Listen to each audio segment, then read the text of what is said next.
ఆంజనేయులు గారు చూశారు కదా, తెలంగాణ ముఖ్యమంత్రి రేవంత్ రెడ్డి గారు నిన్న ప్రధానమంత్రి వచ్చినప్పుడు వారు చేసిన వ్యాఖ్యలు. మీరు ప్రధానమంత్రి మాకు పెద్దన్న లాంటి వారు, మాకు కేంద్రంతో ఘర్షణ వద్దు. వాస్తవం గారు నమస్తే. ఛానల్ మెంబర్స్ అందరికి కూడా నమస్కారం. కేంద్రంలో మళ్ళీ బీజేపీ అధికారంలోకి రాబోతుంది అనేటువంటి వాతావరణం. ఈ నేపథ్యంలో బీజేపీ రాష్ట్రాల్లో ఉండేటువంటి ప్రభుత్వాలు, అదేవిధంగా రీజనల్ పార్టీస్ మీద కొంత ఒత్తిడి ఉంటుంది. దానివల్ల అందరూ కూడా బీజేపీకి దాసోహం అయ్యేటువంటి పరిస్థితులు దేశవ్యాప్తంగా కూడా కనపడుతుంది. ఇది మరి ఒక జాతీయ పార్టీగా ఉన్నటువంటి కాంగ్రెస్ పార్టీ, అది కూడా బీజేపీకి జాతీయ రాజకీయాల్లో పోటీగా ఉన్నటువంటి పార్టీ. తెలంగాణ వరకు పరిమితమైనటువంటి అంశం కాదు కదా. రేవంత్ రెడ్డి తెలంగాణ ముఖ్యమంత్రి అయితే అయ్యి ఉండొచ్చు, కానీ ఆయన తీసుకున్నటువంటి వైఖరి, ఆయన మాట్లాడినటువంటి తీరు ఖచ్చితంగా కాంగ్రెస్ పార్టీ రాజకీయాలకు నష్టం కలిగించేటువంటి అంశమని నా అభిప్రాయం. ఎందుకు ఈ మాట అంటున్నానంటే, కేంద్ర ప్రభుత్వంతో మనం సఖ్యతతో ఉండాలి, సఖ్యతతో ఉంటేనే మనకు మేలు జరిగిద్ది అనేటువంటి ధోరణి కూడా తప్పు అని నేను అంటున్నాను.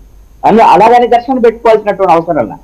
అన్నెసరీ విషయాలకు ఎవరికి ఏ రాష్ట్రానికి కావాల్సినటువంటి హక్కుల్ని సాధించుకోవటం అనేటువంటిది మన ఫెడరల్ సిస్టమ్ లో ఆయా రాష్ట్రాల హక్కు. అది కేంద్ర ప్రభుత్వం అనివార్యంగా ఆ రాష్ట్రాల అభివృద్ధి కోసం సహకరించాలి. అంతే తప్ప మేము సాగిలు పెడితేనో వాళ్ళతో మంచిగా ఉంటేనో మాకు సహకరిస్తారు అనేటువంటి ధోరణి సరైనటువంటిది కాదు. ఇది పూర్తిగా రాజకీయ పరమైనటువంటి నిర్ణయం అండి రేవంత్ రెడ్డి యొక్క వైఖరి. ఎందుకు ఈ రాజకీయ పరమైన నిర్ణయం తీసుకున్నారు అని అంటే, ఈ లోక్సభ ఎన్నికల్లో, రానున్నటువంటి ఎన్నికల్లో, అసెంబ్లీ ఎన్నికల్లో బీఆర్ఎస్ ని ఓడించారు కాంగ్రెస్ పార్టీ. ఇప్పుడు లోక్సభ ఎన్నికల్లో కన్నా బీఆర్ఎస్ ని గట్టిగా దెబ్బతీయగలిగితే ఇక రానున్నటువంటి కాలంలో ఆ ప్లేస్ లోకి బీజేపీ వచ్చేదానికి అవకాశం ఉంటుంది. బీజేపీ కొంత బలహీనమైనటువంటి శత్రువుగా ఉండేదానికి అవకాశం ఉంటుంది కాంగ్రెస్ పార్టీకి. అది తెలంగాణ. అందుకోసమనే బీజేపీతో ఒక రకమైనటువంటి ఇది రాజకీయ పరమైనటువంటి లాలూచి అనేటువంటి అనుమానాలు కలగటంలో తప్పే లేదండి. ఎందుకు అనంటే, బీఆర్ఎస్ ను దెబ్బతీయటం కోసం కాంగ్రెస్ పార్టీ తన సహజ రాజకీయ ప్రత్యర్థి అయినటువంటి బీజేపీతో ఈ రోజున సాగిల పడేటువంటి వ్యాఖ్యలుగా వీటిని చూడాలి అని నేను అంటాను. ఇప్పుడు మీరు ఒక అంశాన్ని గమనించండి. రాష్ట్రాలకు సంబంధించినటువంటి విషయంలో మీరు పక్కనే ఉన్నటువంటి తమిళనాడులో ఉన్నటువంటి స్టాలిన్ కాంగ్రెస్ పార్టీకి సంబంధించినటువంటి ముఖ్యమంత్రి కదా. ఆయన ఎప్పుడైనా సరే ఈ విధమైనటువంటి సాగిల పడి వ్యాఖ్యలు చేశారా? మేము బీజేపీతో మంచిగా ఉంటాం, కేంద్ర ప్రభుత్వంతో మంచిగా ఉండాలి, అప్పుడే మా రాష్ట్రానికి సంబంధించినటువంటి విషయాల్లో అడుగుతారు, కొట్లాడతారు, తెచ్చుకుంటారు. అది మనం ఆ విధమైనటువంటి ధోరణి కూడా అవసరం. అప్పుడే కేంద్ర ప్రభుత్వాలు సరైన రీతిలో స్పందిస్తాయని నా యొక్క అభిప్రాయం. ఇది కేవలం లోక్సభ ఎన్నికల్లో బీఆర్ఎస్ ను దెబ్బతీయటం కోసం కాంగ్రెస్, అదే విధంగా బీజేపీ ఇద్దరూ కలిసి ఒక పక్కా ప్రణాళికతో, ఎప్పుడైతే ముఖ్యమంత్రి అయినటువంటి రేవంత్ రెడ్డి ఢిల్లీకి వెళ్లి ప్రధానమంత్రి నరేంద్ర మోడీతో, అమిత్ షాతో భేటీ తర్వాత, అప్పుడు కూడా అది ఒక రాజకీయ భేటీగానే అప్పుడు స్పష్టంగా అర్థమైంది. దాని కొనసాగింపే నేను జరిగినటువంటి అధికారికమైనటువంటి కార్యక్రమంగా నేను భావిస్తున్నాను. ఇప్పుడు బీఆర్ఎస్ ఏమో దీనికి అతీతమైంది కాదు. బీఆర్ఎస్ కూడా కేంద్రంలో ఉండేటువంటి బీజేపీతో అంటగాగింది, బి టీమ్ గా పనిచేసింది తెలంగాణ రాజకీయాల్లో.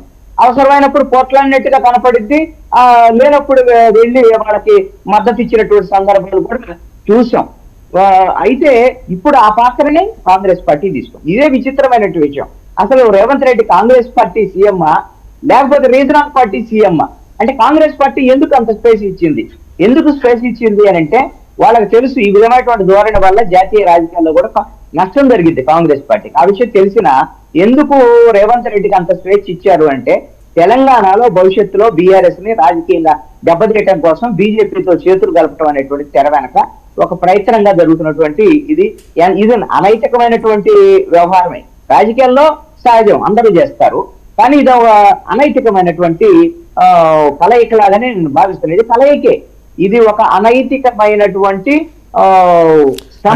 రేవంత్ రెడ్డి గారు పార్టీ అధిష్టానం నోటీసులో లేకుండా ఈ రకమైన వ్యాఖ్యలు చేసే అవకాశం ఉందా? అప్పటికప్పుడు ఆయన ఆ వ్యాఖ్య చేసినట్టుగా మనం భావించవచ్చా? అప్పటికప్పుడు చేసింది కాదు, ఇది పక్కా ప్రణాళికతో చేశారు. కేంద్ర పార్టీ అధిష్టానం యొక్క ఆమోదం మేరకు ఆయనకు స్వేచ్ఛ ఇచ్చారు కూడా. వాళ్ళకి దీన్ని ఒక తెలంగాణ రాష్ట్రాన్ని ఒక యూనిట్ గా తీసుకొని ఆ యూనిట్ లో ఉన్నటువంటి రీజనల్ పార్టీగా ఉన్నటువంటి బీఆర్ఎస్ ని అడ్డు తొలగించుకోవటం కోసం ఆ విధంగా ఆ ప్లేస్ లోకి ఎవరు వస్తారు? బీజేపీ వస్తుంది. బీజేపీ రావడం అనేది జాతీయ రాజకీయాలు ఇప్పుడు 4 సీట్లు ఉన్నటువంటి బీజేపీకి ఒక 8 సీట్లు వచ్చాయి అనుకోండి, వాస్తవంగా చెప్పాలంటే అది రేపొద్దున జాతీయ రాజకీయాల్లో కాంగ్రెస్ పార్టీకి ఇబ్బంది. కానీ వాళ్ళు తెలంగాణలో ఒక రాజకీయ ప్రత్యర్థిని రాజకీయంగా అంతమొందించాలనుకుంటున్నారు, ఆ పార్టీ లేకుండా చేయాలనుకుంటున్నారు. ఇది ఒక ప్రయత్నం. ఇది బీజేపీ వచ్చిందనుకున్న ఆ స్పేస్ లోకి. బీజేపీ అయితే తెలంగాణలో కాంగ్రెస్ పార్టీని ఓడించి గెలిచే అంత బలం ఉంటుందా లేదా అనేటువంటి చెప్పలేం కదా. అదే బీఆర్ఎస్ అనుకోండి, 10 ఏళ్ళు అధికారంలో ఉన్నటువంటి బీఆర్ఎస్ ఖచ్చితంగా రాజకీయంగా ఇప్పుడు 5 ఏళ్లలో మళ్ళీ ఇప్పుడు గిన ఒక 4, 5, 6 లేకపోతే 7, 8 సీట్లు వచ్చాయి అనుకోండి, ఎంపీ సీట్లు బీఆర్ఎస్ కి మళ్ళీ పుంజుకునే దానికి అవకాశం ఉంటుంది. రేపొద్దున ఎప్పుడైనా సరే కాంగ్రెస్ పార్టీ అసలు 5 ఏళ్ల పాటు కాంగ్రెస్ పార్టీ అధికారంలో ఉంటుందా ఉండదా, లేకపోతే దాన్ని కూల్చుతాడా కేసీఆర్ అనేటువంటి అనుమానాలు, భయాలు కూడా ఉంటాయి కాంగ్రెస్ పార్టీకి. అందుకని కేసీఆర్ ఒకసారి కింద పడ్డాడు కాబట్టి ఇంక లెగకుండా కొట్టాలి. దీనికి ఏం చేయాలి? బీజేపీ సహకారం తీసుకోవాలి. అందుకోసం బీజేపీకి ఇది కూడా మంచిదే. ఎందుకు? కేసీఆర్ బీఆర్ఎస్ వెళ్ళిపోయింది అనుకోండి, ఆ ప్లేస్ లో బీజేపీగా వచ్చి ఆక్యుపై చేయొచ్చు అనేటువంటిది బీజేపీ యొక్క ఆలోచన. అందుకని ఇది రాజకీయ పరమైనటువంటి వ్యాఖ్యలుగానే, ఇది అధికారికమైనటువంటి కార్యక్రమం అయినప్పటికీ కూడా రాజకీయ పరమైనటువంటి వ్యాఖ్యలుగానే చూడాలి. ఎలాంటి వ్యాఖ్యలు చేసే వాళ్ళందరికీ ఒకటేనండి, మీరు వాళ్ళు ఆ రాష్ట్రానికి ఈ ప్రధానమంత్రితో మంచిగా ఉండటం, బీజేపీ ప్రభుత్వంతో మంచిగా ఉండటం వాళ్ళు ఏం తెచ్చారు అనేటువంటిది కూడా ముఖ్యమైనటువంటి అంశం. కేసీఆర్ కూడా మీకు 9.5 ఏళ్లలో బీజేపీతో